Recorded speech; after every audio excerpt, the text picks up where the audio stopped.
នារីពលករដែលត្រូវទាហានឈុតខ្មៅថៃរំលោភលើរាងកាយកំពុងស្ថិតនៅក្នុងការយកចិត្តទុកដាក់តាមដាននិងពិនិត្យព្យាបាលពីក្រុមគ្រូពេទ្យបើតាមលោកវិជ្ជបណ្ឌិតហានឧត្តមប្រធានមន្ទីរពេទ្យបង្អែកខេត្តបាត់ដំបងឲ្យដឹងថានារីពលកររងគ្រោះដោយសារការរំលោភបំពានលើរាងកាយពីសំណាក់ទាហានឈុតខ្មៅថៃនោះកំពុងស្ថិតក្នុងវិបត្តិផ្លូវចិត្តហើយក្រុមគ្រូពេទ្យកំពុងយកចិត្តទុកដាក់តាមដានពិនិត្យនិងព្យាបាលនៅមន្ទីរពេទ្យបង្អែកខេត្តបាត់ដំបងលោកប្រធានមន្ទីរពេទ្យឲ្យដឹងថាស្ត្រីរងគ្រោះត្រូវបានបញ្ជូនមកមន្ទីរពេទ្យបង្អែកខេត្តបាត់ដំបងនាយប់ថ្ងៃទី16ខែវិច្ឆិកាពេលមកដល់ដំបងអាការៈរបស់នាងស្ថិតក្នុងវិបត្តិផ្លូវចិត្តធ្ងន់ធ្ងរក្រោយពេលសម្រាប់ព្យាបាលមួយយប់ស្ថានភាពជនរងគ្រោះរាងធូរស្បើយបន្តិចទោះបីយ៉ាងណាក្រុមគ្រូពេទ្យកំពុងយកចិត្តទុកដាក់ព្យាបាលជនរងគ្រោះនិងបន្តតាមដានជំងឺនាងបន្តទៀតលោកបញ្ជាក់ថាអំឡុងពេលសម្រាប់ព្យាបាលនេះជនរងគ្រោះមកតែម្នាក់ឯងមិនទាន់ឃើញមានសាច់ញាតិណាមកមើលថែនាងនៅឡើយ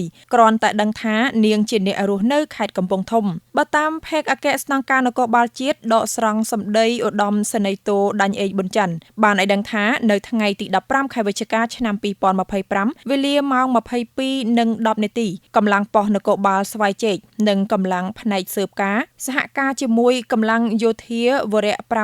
534និងផ្នែកសឹករងស្រុកកំរៀងបានទទួលពលករវិលត្រឡប់មកពីប្រទេសថៃវិញចំនួន13នាក់ស្រី6នាក់កុមារម្នាក់នៅចំណុចភូមិស្វាយឃុំបឹងរាំងស្រុកកំរៀងខេត្តបាត់ដំបងស្នងការនគរបាលខេត្តបាត់ដំបងបញ្ជាក់ថាតាមការសាកសួរពីពលករទាំងអស់ខាងលើបានឲ្យដឹងថាពេលពួកគាត់មកដល់ព្រំដែនត្រូវបានទាហានឈុតខ្មៅថៃធ្វើបាបនិងប្រមូលយកលុយអស់ចំនួន 6,500 បាតទូរស័ព្ទចំនួន4គ្រឿងដោយពលករប្រុសទាហានថៃបានធ្វើបាបវាយទាត់ធាក់និងអុកស្វាយកំភ្លើងរីឯពលករនារីម្នាក់ក្នុងចំណោមនោះត្រូវបានទាហានឈុតខ្មៅថៃចាប់យកទៅធ្វើការរំលោភបំពានលើរាងកាយរួចទើបបញ្ជូនឲ្យឆ្លងដែនមកប្រទេសកម្ពុជាតាមច្រកស្វាយជែកស្រុកកំរៀងខេត្តបាត់ដំបងនៅថ្ងៃទី17ខែវិច្ឆិកាឯកឧត្តមអភិសន្តិបណ្ឌិតសសុខាឧបនាយករដ្ឋមន្ត្រីក្រសួងមហាផ្ទៃបានអញ្ជើញសួរសុខទុក្ខស្ត្រីរងគ្រោះដោយផ្ទាល់នៅមន្ទីរពេទ្យ